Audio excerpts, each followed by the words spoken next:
오후에 함께 나눌 말씀은 사무엘하서 5장에 있는 말씀입니다.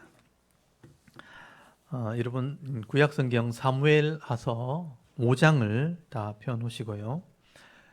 사무엘하서 5장 말씀부터 말씀을 나누도록 하겠습니다. 사무엘하서 5장에 오면 이제 다윗이 이스라엘 전체의 통일 왕국의 왕이 되는 사건이 기록이 되어 있습니다. 지금 다윗은 사울에게 쫓겨다니면서부터 거의 한 10년 가까이 고생을 하고 또 남쪽 유다의 왕이 되어서 7년 6개월 3년 6개월이죠. 맞습니다. 7년 6개월이죠.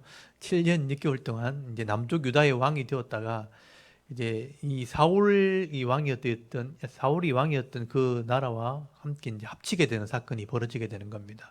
우리 지난번에 그 사울의 군대 장관이었던 아브넬이 다윗과 협상을 하게 되고 나라를 합치는 문제 속에서 암살을 당하게 되죠. 그리고 이스보셋, 명분사는 왕이었던 이 사울의 아들 이스보셋도 자기 부하에게 죽임을 당하게 됩니다. 그러니 이제 왕이 될 사람은 다윗밖에 없는 거죠. 다윗은 힘도 있었고 능력도 있었고 이제 군사도 있었는데도 불구하고 하나님의 때를 기다린 거예요. 그러니까 오랜 시간이 걸렸잖아요. 벌써 10년 넘었죠. 7년 넘었죠. 17년이 거의 17년 가까이 지나가는 거예요. 기다리니까 하나님이 때가 되었을 때 다윗이 성숙했을 때 전체 이스라엘을 다스리는 왕으로 삼아 주신 겁니다. 그래서 거기 오늘 5장 1절에 보면요. 이스라엘 모든 지파가 헤브론으로 찾아왔다고 되어 있어요. 다윗을 찾아온 거예요. 당신밖에 이 나라를 다스릴 사람이 없다는 거예요. 여기까지 기다려야 되는 거예요, 원래. 조금 욕심을 가지게 되면 힘 있는 사람이 급하게 막 뭘 하려고 하다 보면 거기에 반대하는 사람들 때문에 또 문제가 생기고 또 다투고 하다 보면 이제 돼도 고통이 되는 거예요. 근데 자연스럽게 저절로 되는 겁니다. 그러니까 저절로 될 때까지 기다리는 게 참 중요해요. 이게 인생의 지혜고 또 신앙일 수 있는 겁니다. 여러분 2절에 보세요. 전에 그 사울이 우리의 왕이 되었을 때에도 이스라엘을 건드려 출입하게 하신 분은 왕이시었고 여호와께서도 왕에게 말씀하시기를 네가 내 백성 이스라엘의 목자가 되며 네가 이스라엘의 주권자가 되리라 하셨나이다. 사울이 있을 때도 당신이 지도자였고 지금 하나님께서도 당신이 지도자가 된다고 말씀하셨다는 거죠. 모든 게 다 이제 때가 되었다는 거예요. 그래서 5장 3절에 이게 이스라엘 모든 장로란 말은 그 무리의 어른들, 그러니까 원로들이 딱 이제 추진을 한 거죠. 장로가 헤브론에 이르러 왕에게 나오매 다윗 왕이 헤브론에서 여호와 앞에 그들과 언약을 맺음에 그들이 다윗에게 기름을 부어 이스라엘 왕으로 삼으니라. 그래서 세 번째 기름을 부어서 이제는 이스라엘 전체의 왕이 된 사람이 다윗입니다.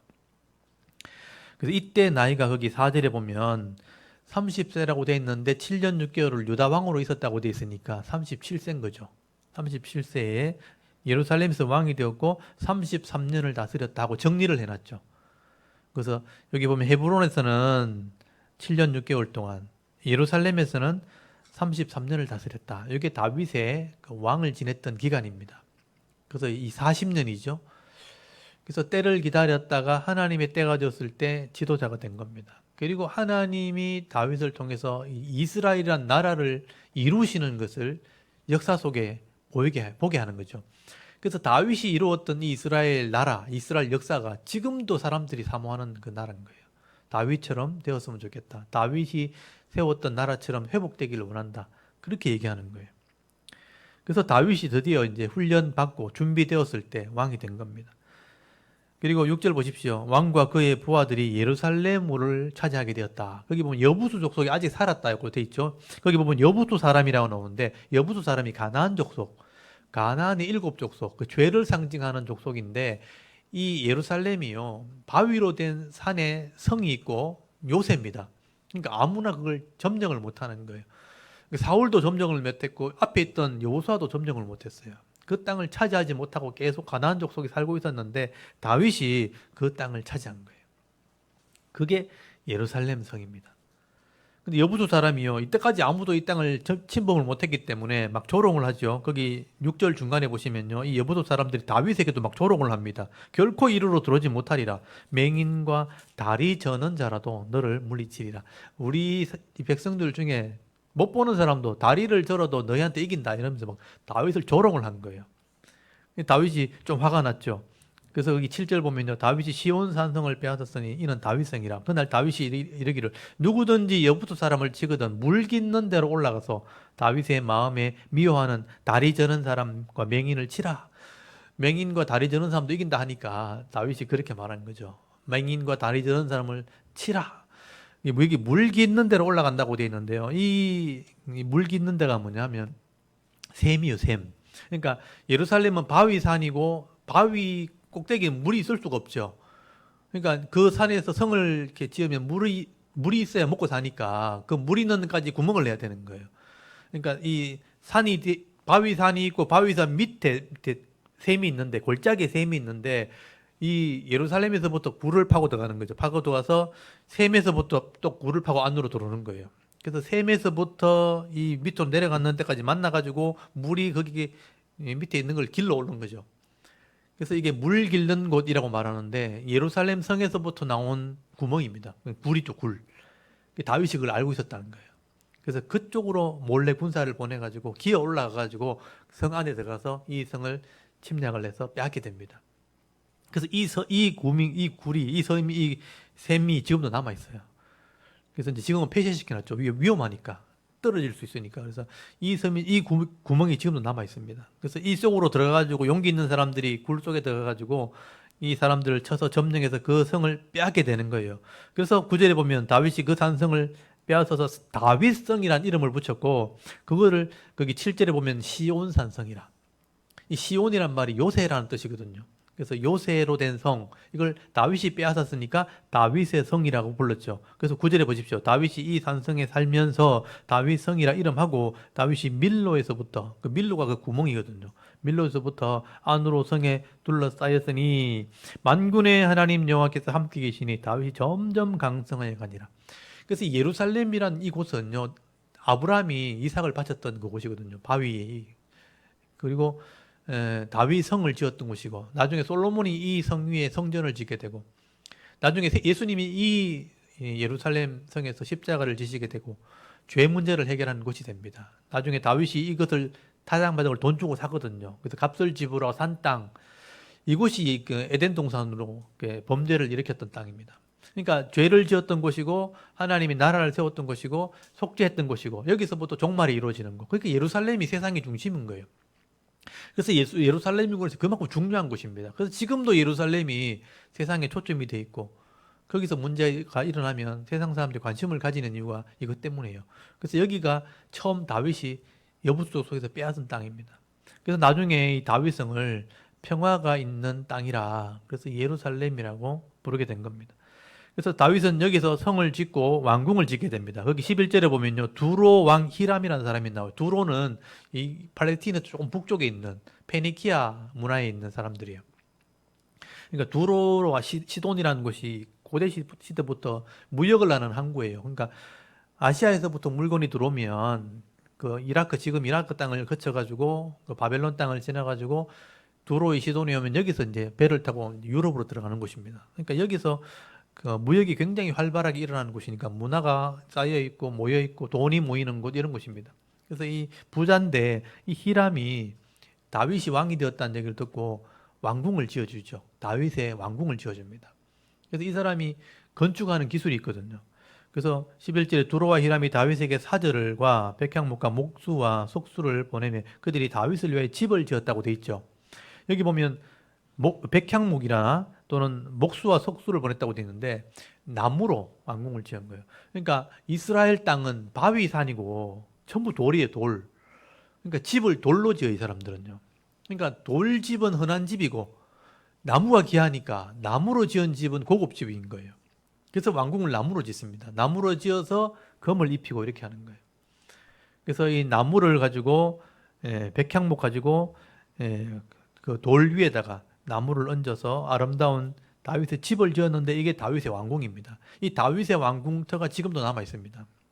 그래서 나중에 이제 보시면 알겠지만 이 왕궁 바로 밑에 자기 부하들이 집이 있는데 거기에 우리아가 있고 바세바가 나오는 거예요. 그러니까 왕궁 바로 밑에 그 집이 있었거든요.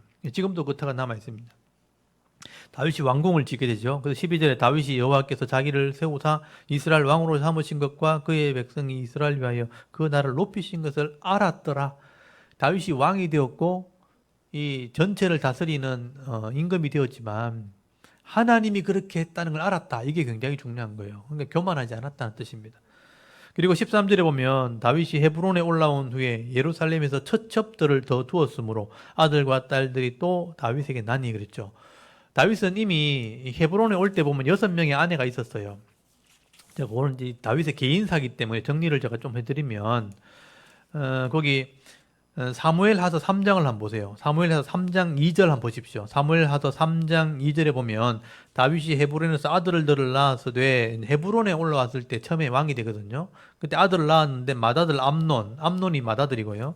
그 다음에 이스라엘 여인 아히노함의 소생이요. 둘째는 길랍, 그 다음에 갈멜 사람 나발의 안에 있던 아비가일의 소생이요. 셋째가 압살롬이죠. 고술 왕 달메 딸 마가의 아들. 그리고 넷째는 아도니아, 학기세 아들, 다섯째는 스바랴, 아비달의 아들이요. 여섯째는 이드람이라 다윗의 아내 에글라의 소생이니 이들은 다윗이 헤브론에서 낳은 자들이다. 이미 6명의 아내가 있죠. 이게 다 다윗이 정략 결혼한 사람들이에요. 나이가 많은 사람들.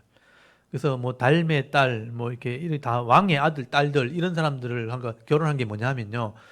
이제 싸우지 않고 이제 동맥을 맺으면서 결혼한 거예요. 이걸 정략 결혼이라고 그래요. 그 당시에. 그래서 다윗이 원해서 결혼한 게 아니에요. 나라를 지키려고 백성을 지키려고 어쩔 수 없이 이제 계약을 하면서 딸을 주니까 데리고 온 거예요. 그게 6명의 아들이 있었던 거죠. 근데 이제 다윗이 진짜 사랑했던 사람은 미갈인 거예요. 그 나라를 합칠 때 미갈을 데려오라 그랬잖아요.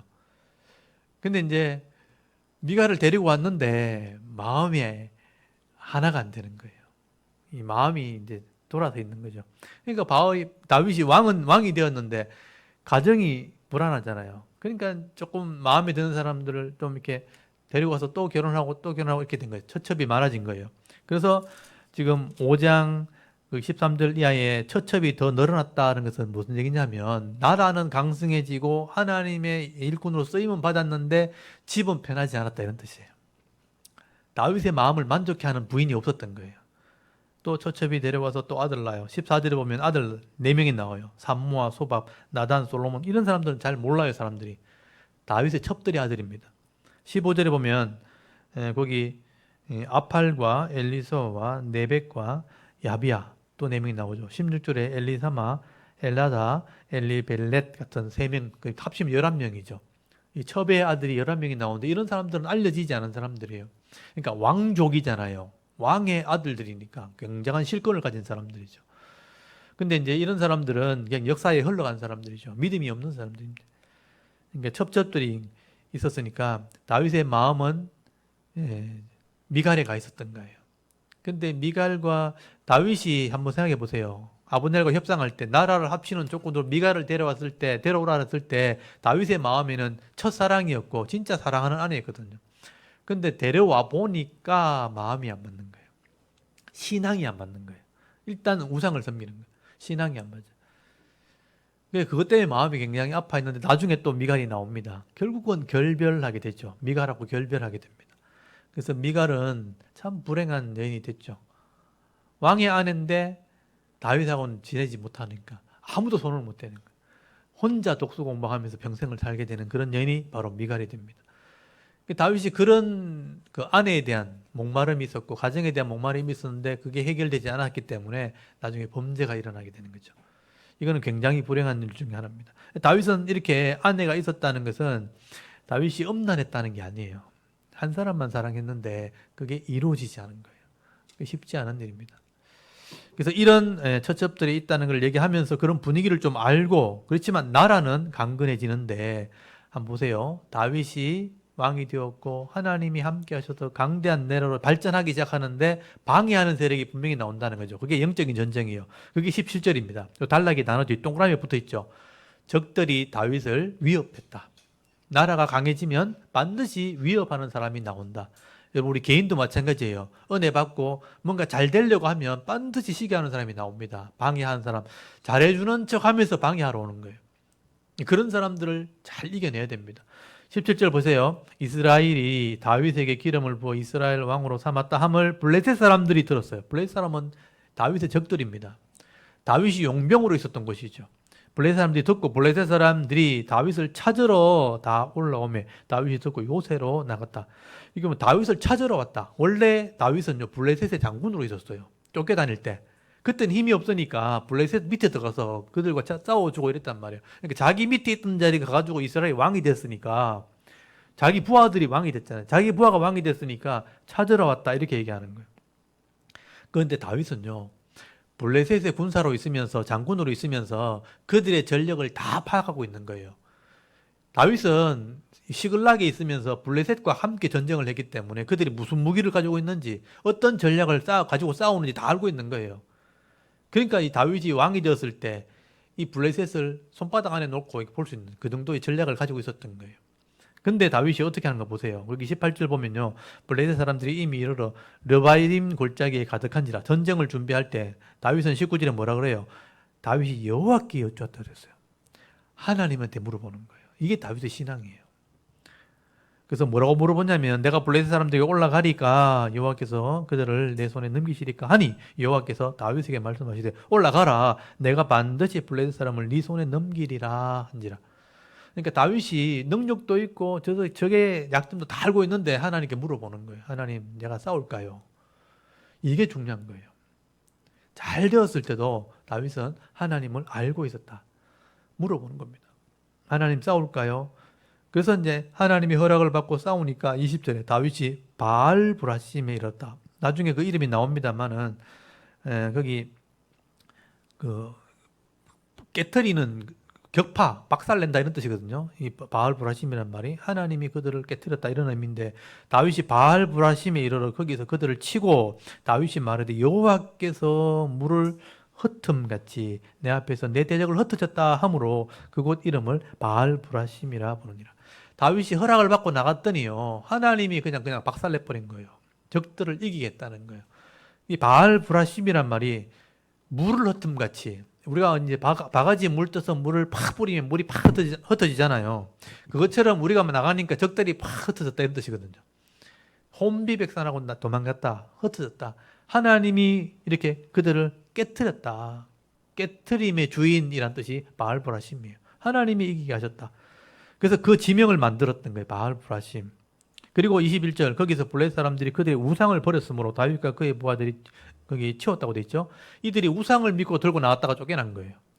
그러니까 박살난 거죠. 그리고 22절에 블레셋 사람이 다시 올라와서 르바임 골짜기에 가득했다. 이 사람이 또 한 번 치고 나니까 다시 이제 분이 난 거죠. 있는 병력 다 끌고 모아가지고 다시 전쟁을 한 거예요. 이 사람들이 지금 후손들이 지금 하마스예요. 가자 지구에 있는 이 사람들. 또 막 전쟁을 한 거죠. 그러니까 23절 다윗이 여호와께 또 여쭈문이 나오잖아요. 그러니까 다윗이 이렇게 하나님께 여쭤봤다는 기록을 해놓은 건 뭐냐면 이게 우리에게 필요한 것이라는 거죠. 하나님께 여쭤보니까 하나님 뭐라 그래요? 올라가지 말고 그 뒤를 돌아서 뽕나무 숲을 맞은편에 그를 기습해라. 지금은 맞서 싸우지 말고 저 사람들이 열받고 올라왔으니까 뒤로 돌아가가지고 뒤에서 때리라는 거예요. 이게 하나님이 작전까지 가르쳐 주세요. 24절에 보면 뽕나무 꼭대기에 걸음 걷는 소리가 들리거든 곧 공격하라. 그때 여호와가 너보다 앞서 나아가서 블레셋 군대를 치리라 하신지라. 이에 다윗이 여호와의 명령대로 행하여 블레셋 사람을 쳐서 게바에서 게셀까지 이르니라 그랬어요. 그러니까 이 블레셋을 완전 박살을 낸 거예요. 그러니까 다윗이 함께 전쟁을 했던 섬겼던 왕들이 블레셋 사람들이기 때문에 블레셋을 얕보고 왔던 사람들이죠. 그러니까 다윗이 아무것도 아니라고 생각하고 와가지고 다윗에게 박살이 난 겁니다. 다윗이 이런 블레셋 같은 나라들은 한 번에 해칠 수 있다는 걸 보여준 거예요. 그러니까 이게 주위 사람들에게 소문이 막 납니다. 그 당시에 블레셋은 병거를 가지고 있었기 때문에 애굽에서 가져온 병거 이게 굉장히 위협적인 무기거든요. 그런 무기를 가지고 전쟁을 하는 강대국이었기 때문에 이 다윗이 이 블레셋을 한 번에 쳤다는 것은 앞으로도 쳐서 죽이고 뒤로 가서 쳐서 죽이고 완전 박살낸 거죠. 그래서 그 소문이 막 나게 되는 겁니다. 그 다윗이 나라를 온전히 세웠다. 다윗이 세우려고 할 때 적들이 시기하는 적들이 반드시 나타난다. 그래서 그 적을 하나님께 기도함을 통해서 이겼다 하는 것을 보여주는 겁니다. 그리고 6장에 넘어가면 다윗이 나라가 좀 이제 제일 위험한 적을 없앴으니까 나라가 안정이 되었을 때 제일 먼저 한 게 뭐냐면 예배를 회복하는 거예요. 그래서 법궤를 찾아오게 됩니다. 여기 6장 1절에 보면요. 다윗이 이스라엘에서 뽑은 무리를 3만 명을 다시 모으고 다윗이 일어나 자기와 함께 있는 모든 사람과 더불어 바알레 유다로 가서 거기서 하나님의 궤를 메어 오려 하니 그랬어요. 하나님의 궤가 법궤입니다. 법궤를 가지고 와야 성소에서 예배를 드릴 수가 있는 거예요. 속죄할 수 있는 겁니다.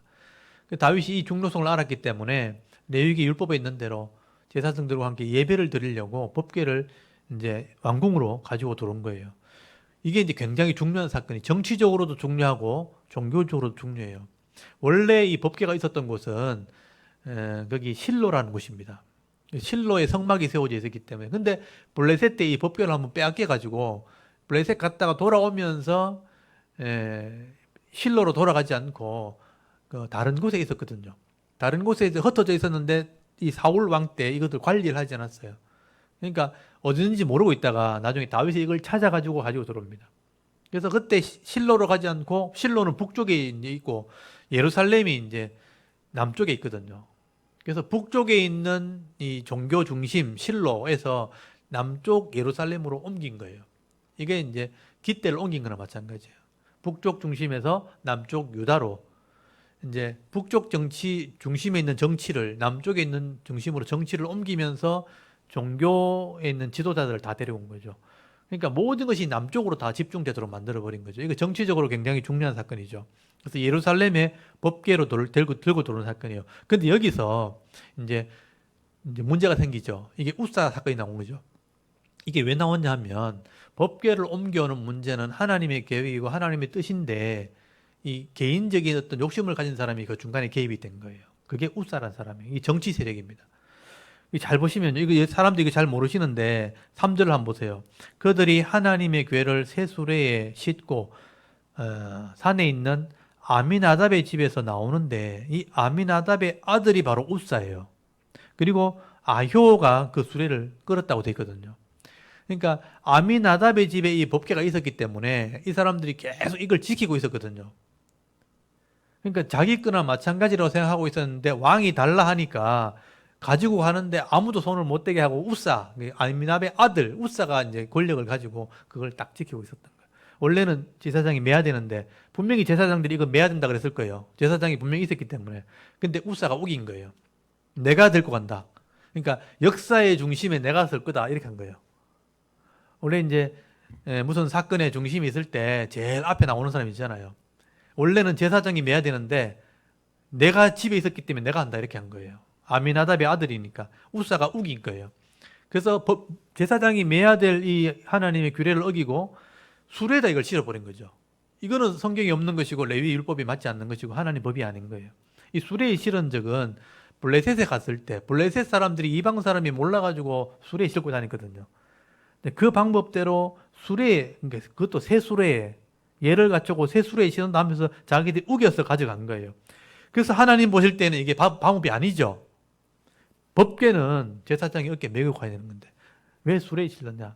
하나님이 이것을 물리치신 거예요. 그래서 법궤를 하나님이 던져버려요. 어떻게 던졌냐 하면요. 그 수레가 소를 맸거든요. 하나님이 소를 때려버린 거예요. 소가 때리니까 소가 놀래가지고 한 걸음 펄쩍 뛰었는데 그때 이 수레를 하나님 던져버린 거예요. 근데 그걸 누가 막았냐면 우사가 막은 거예요. 내가 지켜야지.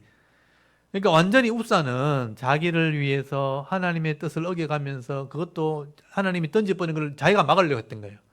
그러니까 하나님 우사를 쳐버린 거죠. 그래서 그 자리에서 우사가 죽었다고 이렇게 기록된 거예요. 이거는 정치적인 사건이 사실은요. 내가 세상의 중심에 서고 싶다. 왕이 하는 일에 내가 다 할 거다. 이렇게 우긴 거예요. 그래서 잘 보십시오.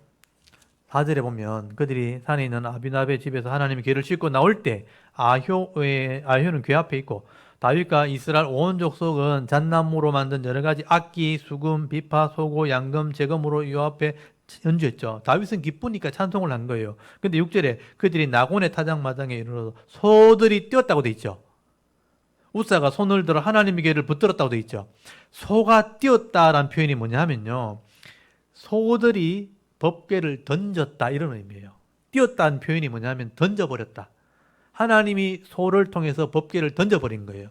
근데 우사가 그 궤를 붙잡았어요. 그래서 7절 보세요. 여호와 하나님이 우사가 잘못함으로 라고 돼 있잖아요. 우사가 잘못함으로 말미암아 진노하사 그를 그곳에서 치셨다. 누구를 쳤어요? 우사를 친 거예요.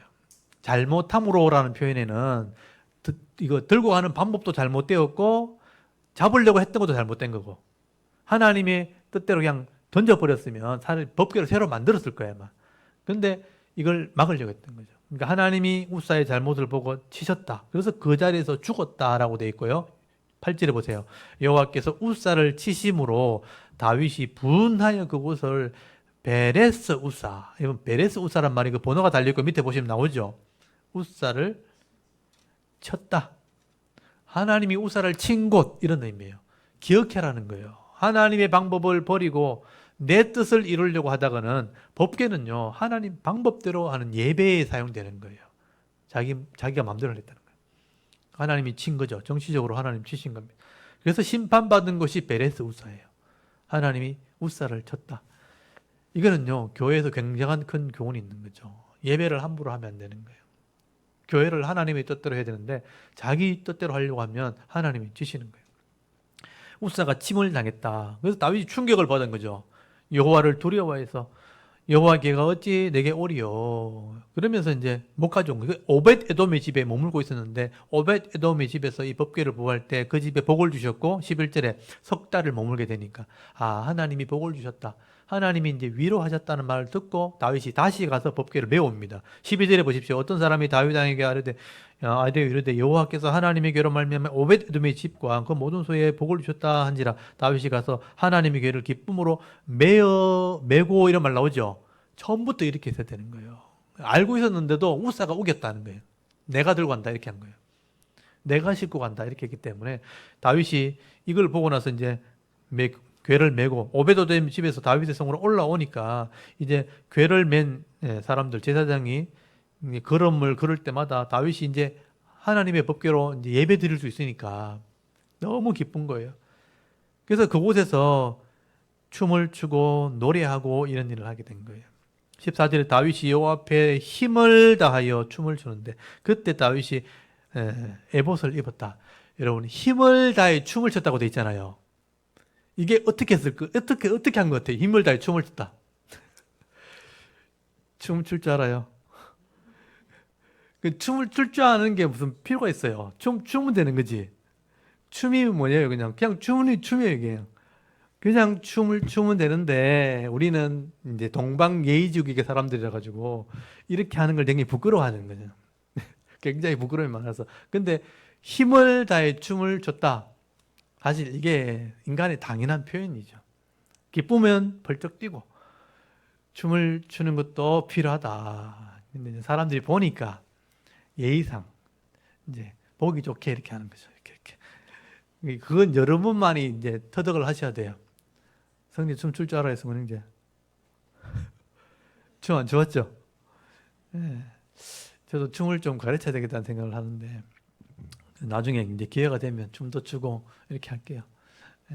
근데 이게 필요하다는 거죠. 다윗은 너무 기뻤고 너무 좋아서 힘을 다해서 일단 춤을 췄어요.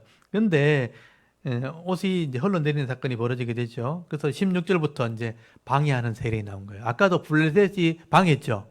여기도 방해하는 세력이 나와요. 그 블레셋의 열매가 미갈이에요. 사실은 미갈도 우상을 섬기는 사람이에요. 근데 다윗이 억지로 데리고 온 거죠. 근데 마음이 하나 안 되는 거죠. 신앙도 하나가 안 돼요. 근데 늘 이렇게 미갈이 잘 살고 있는 걸 데리고 왔잖아요. 그러니까 다윗이 늘 불편했는데 마침 다윗이 춤을 추면서 옷을 흘러내리는 걸 봤어요. 핑계 삼아서 다윗을 막 바가지를 끌고 욕한 거죠. 16절 보세요. 여호와의 궤가 다윗 성으로 들어올 때 사울의 딸 미갈이 창으로 이제 나오지도 않고 창으로 이래 보니까 다윗 왕이 여호와 앞에 뛰놀며 춤추는 것을 보고 심중에 마음속에 그를 업신 적이 있다는 거죠. 이미 마음에서 불편한 거예요. 업신적인 이제 꼬투리를 잡고 싶었는데 딱 잡은 게 뭐냐? 17절. 여호와의궤를 메고 들어가서 다윗이 그것을 위하여 천막 친 장막 가운데 그 준비하는 자리에서 그것을 두매 다윗이 번제와 화목제를 내 앞에 드리니라.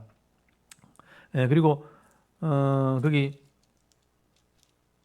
어, 음, 드리니라. 18절에 다윗이 번제 화목제를 드리기를 마치고 만군의 여호와 이름으로 백성에게 축복하고 모든 백성 곧 이스라엘 무리에게 남녀를 막론하고 떡 한 개와 고기 한 조각과 건포도 떡 한 덩어리 덩이씩 나누어 주매 모든 백성이 각기 집으로 돌아가니라 그랬죠.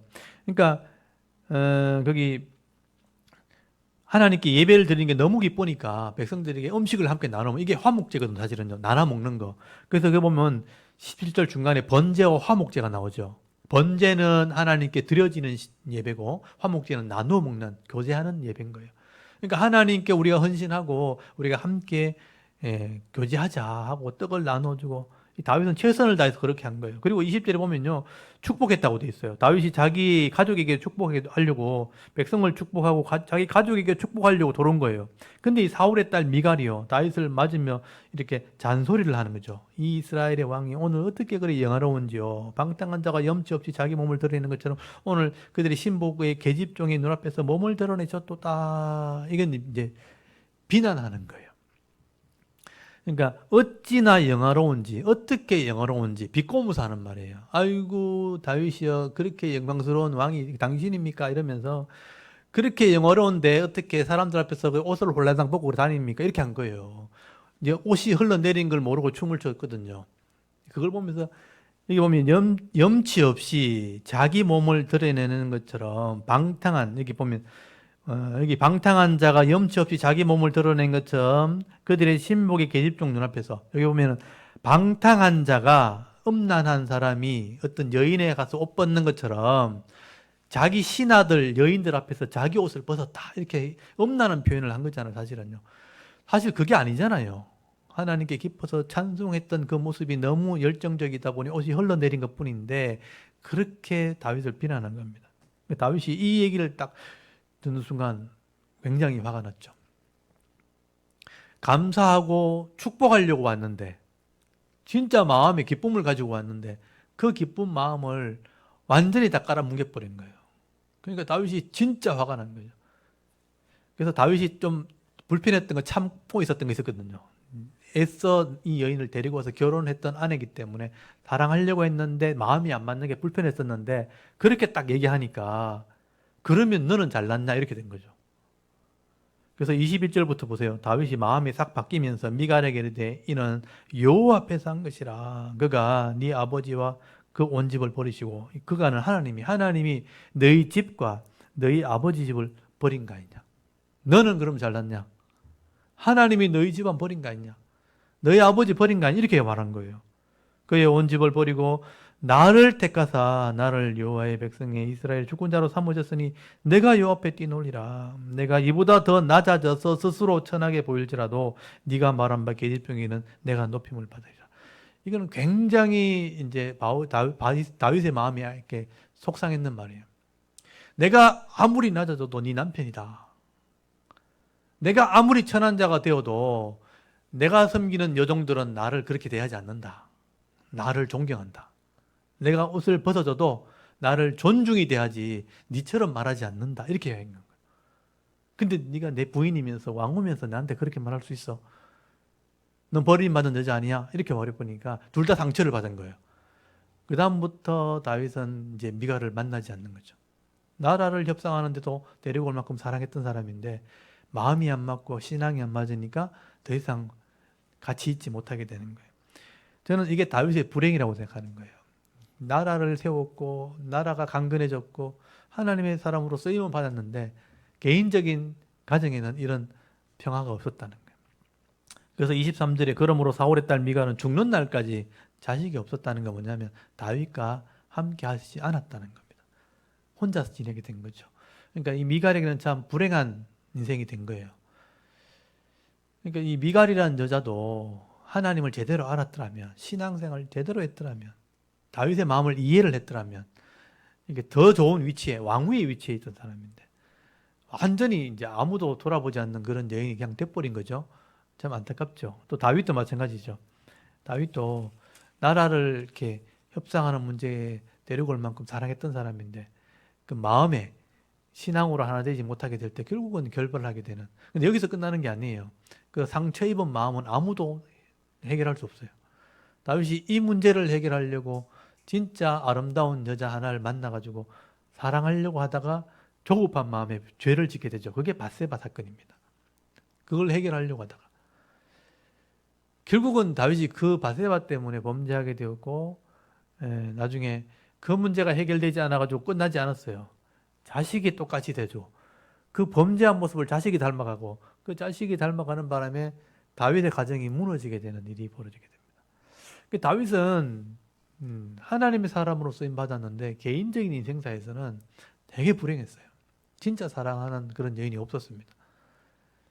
나중에 참 불안하게 됐죠. 그래서 이게 굉장히 중요한 문제죠. 이렇게 될 수 있다는 것도 우리가 생각을 해야 되는 거죠. 우리가 노력해야 될 부분이고 이루어야 될 부분 중에 하나다. 다윗의 약점이 있다면 바로 그 한 부분입니다. 나중에 이제 하나님이 평가할 때도 다윗은 모든 것이 완벽했지만 밧세바 때문에 범죄한 사건은 가장 큰 흠이다. 이렇게 표현할 정도로 약점을 가지게 됩니다. 이렇게 한번 보십시오. 나라가 세워지면 블레셋이 시기하고 다윗이 은혜를 받으면 미갈 때문에 사건이 벌어지고 이런 일이 계속 일어나는 거예요. 다 좋으면 좋겠지만 그렇지 않은 거죠. 우리가 잘 되려고 하면 시기하는 사람이 나오고 성공하려고 하고 은혜 누리려고 하면 또 반대하는 사람이 나와서 또 고통을. 근데 그걸 해결하면서 가는 게 신앙이죠. 다윗은 이것을 하나하나 해결해가면서 하나님께 기도하면서 나가는 것을 보게 됩니다. 그리고 이제 7장에 넘어가면 굉장히 중요한 사건이 나옵니다. 다윗의 나라가 하나님의 나라와 계약을 하는 장면이 나옵니다. 그래서 이 다윗의 나라가 세워지는 얘기가 7장에 나오게 됩니다. 이건 굉장히 중요한 얘기이기 때문에 제가 다음 주에 말씀을 나누도록 하겠습니다. 그래서 오늘 이 4장, 5장, 6장 말씀에 사무엘서 5장, 6장 말씀에 다윗이 왕이 되는 사건 속에 이런 영적인 문제들이 있다 하는 것을 눈여겨보시고요. 여러분, 이 나라에도 그런 문제가 생기고 여러분 가정에도 개인적으로 이런 문제가 늘 생긴다는 거죠. 어려운 문제를 하나 해결해 놓고 또 잘 되려고 하면 또 방해하는 세력이 나오는 거예요. 근데 그게 없을 수는 없어요. 근데 그거를 기도하면서 다윗처럼 여호와께 여쭈어 이르되 하나님 내가 어떻게 해야 되는 겁니까? 기도하면서 최선을 선택하는 것이고 최선이 못하면 그다음에 최악이 아닌 차악을 선택해야 되는 거죠. 그게 지혜입니다. 더 큰 고통을 막기 위해서 선택하는 걸 잘해야 되는 거죠. 그래서 항상 우리가 최선을 바라지만 최선이 안 될 때는 차선이 나와야 되는 거죠. 차선도 안 되면 최악을 막아야 되는 거죠. 차악을 선택해야 되는 거죠. 그게 지혜입니다. 그래서 그렇게 선택하면서 다윗이 하나님의 은혜를 이렇게 누리며 살아가는 거죠. 그래서 다윗이 나중에 시편에 기록한 걸 보면요.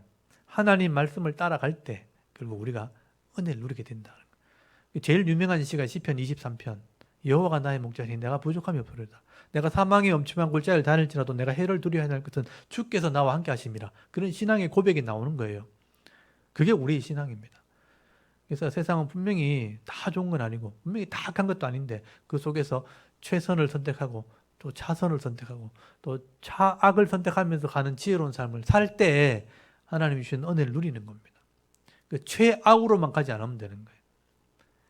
그래서 한 주간 또 삶을 살아갈 때 다윗처럼 우리가 믿음의 길을 잘 가게 해달라고 여러분 기도하시고요. 또 문제가 생기면 그 문제를 하나님께 기도하시면서 하나하나 해결해 나갈 때 그 해결해 주시는 은혜로 말미암아 감사와 또 축복의 삶을 살아가는 우리 자른교회 성도들 다 되실 수 있기를 바랍니다.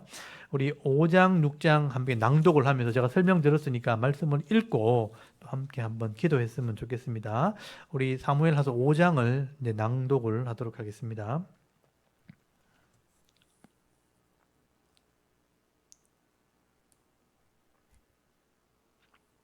사무엘하 5장. 이스라엘 모든 지파가 헤브론에 이르러 다윗에게 나와 이르되 보소서 우리는 왕의 한 고륙이니이다. 전에 곧 사울이 우리의 왕이 되었을 때에도 이스라엘을 거느려 출입하게 하신 분은 왕이시었고 여호와께서도 왕에게 말씀하시기를 내가 내 백성 이스라엘의 목자가 되며 내가 이스라엘의 주권자가 되리라 하셨나이다 하니라. 이에 이스라엘 모든 장로가 헤브론에 이르러 왕에게 나오매 다윗 왕이 헤브론에서 여호와 앞에 그들과 언약을 맺음에 그들이 다윗에게 기름을 부어 이스라엘 왕으로 삼으니라. 다윗이 나이가 30세에 왕위에 올라 40년 동안 다스렸을 때 헤브론에서 7년 6개월 동안 유다를 다스렸고 예루살렘에서 33년 동안 온 이스라엘과 유다를 다스렸더라. 왕과 그의 부하들이 예루살렘으로 가서 그 땅 주민 여부스 사람을 치려하매 그 사람들이 다윗에게 이르되 내가 결코 이리로 들어오지 못하리라. 맹인과 다리 저는 자라도 너를 물리치리라 하니 그들 생각에는 다윗이 이리로 들어오지 못하리라 하미나 다윗이 시온 산성을 빼앗았으니 이는 다윗성이더라. 그날에 다윗이 이르기를 누구든지 여부스 사람을 치거든 물깃는 대로 올라가서 다윗의 마음에 미워하는 다리 저는 사람과 맹인을 치라 하였으므로 속담이 되어 이르기를 맹인과 다리 저는 사람은 집에 들어오지 못하리라 하더라.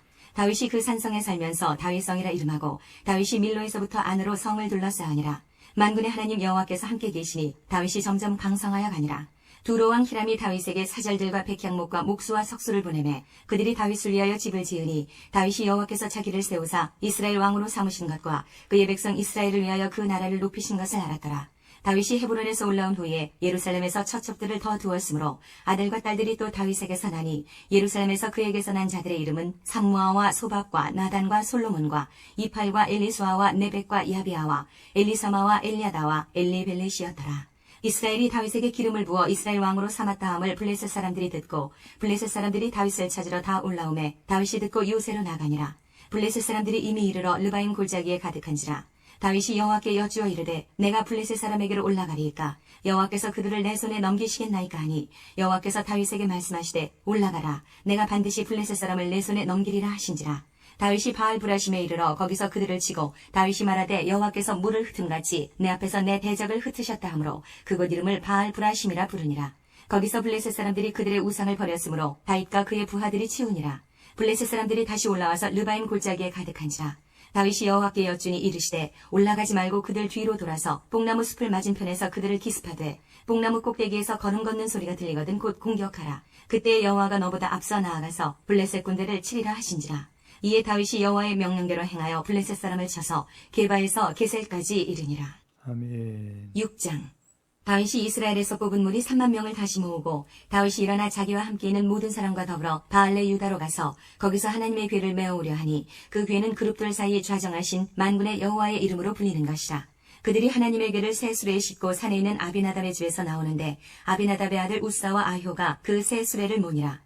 그들이 산에 있는 아비나답의 집에서 하나님의 궤를 싣고 나올 때에 아효는 궤 앞에서 가고 다윗과 이스라엘 온 족속은 잣나무로 만든 여러 가지 악기와 수금과 비파와 소고와 양금과 제금으로 여호와 앞에서 연주하더라.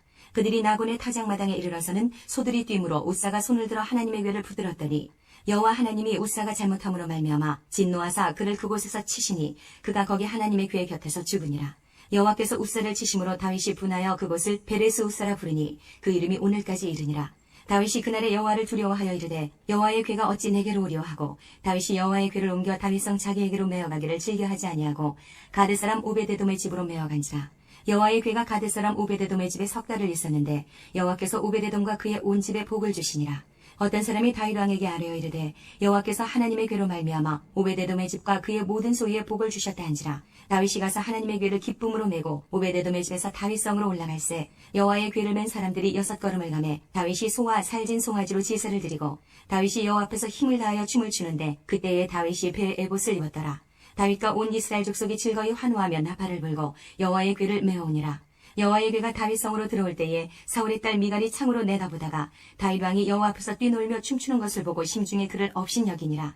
여호와의 궤를 메고 들어가서 다윗이 그것을 위하여 친 장막 가운데 그 준비한 자리에 그것을 두매 다윗이 번제와 화목제를 여호와 앞에 드리니라. 다윗이 번제와 화목제 드리기를 마치고 만군의 여호와의 이름으로 백성에게 축복하고 모든 백성 곧 온 이스라엘 무리에게 남녀를 막론하고 떡 1개와 고기 1조각과 건포도떡 1덩이씩 나누어 주매 모든 백성이 각기 집으로 돌아가니라. 다윗이 자기의 가족에게 축복하러 돌아오매 사울의 딸 미갈이 나와서 다윗을 맞으며 이르되 이스라엘 왕이 오늘 어떻게 영화로우신지 방탕한 자가 염치없이 자기의 몸을 드러내는 것처럼 오늘 그의 신복의 계집종의 눈앞에서 몸을 드러내셨도다 하니 다윗이 미갈에게 이르되 이는 여호와 앞에서 한 것이니라. 그가 내 아버지와 그의 온 집을 버리시고 나를 택하사 나를 여호와의 백성 이스라엘의 주권자로 삼으셨으니 내가 여호와 앞에서 뛰놀리라. 내가 이보다 더 낮아져서 스스로 천하게 보일지라도 네가 말한 바 계집종에게는 내가 높임을 받으리라 한지라. 그러므로 사울의 딸 미갈이 죽는 날까지 그에게 자식이 없으니라. 아멘. 오늘 여기까지 읽도록 하겠습니다. 오늘 이 말씀을 보면서 하나님 앞에 쓰임받는 이 다윗의 이 모습을 통해서 나는 오늘 어떻게 신앙생활을 해야 될 것인가, 어려움 당할 때 늘 기도하고 여호와께 묻고 하나님 주신 은혜와 지혜로 이 세상을 잘 이기는 삶을 살도록 여러분 기도하시고요. 한 주간 또 삶이 또 주어질 때 은혜가 있기를 원합니다. 또 이렇게 우사처럼 자신의 방법대로 하는 게 아니고 하나님 방법대로 할 수 있도록, 또 미갈처럼 이렇게 좁은 마음이 아니고 넓은 마음으로 세상을 볼 수 있도록 여러분 기도하시면서 하나님께서 내게 준비해 놓으신 그 복과 은혜가 있는데 그걸 잘 받아 누리고 잃어버리지 않도록 하나님 믿음을 달라고 한번 기도하시고 또 이렇게 예배를 마쳤으면 좋겠습니다. 다 같이 하나님께 한번 우리 기도 드리겠습니다. 하나님 아버지 은혜를 감사합니다.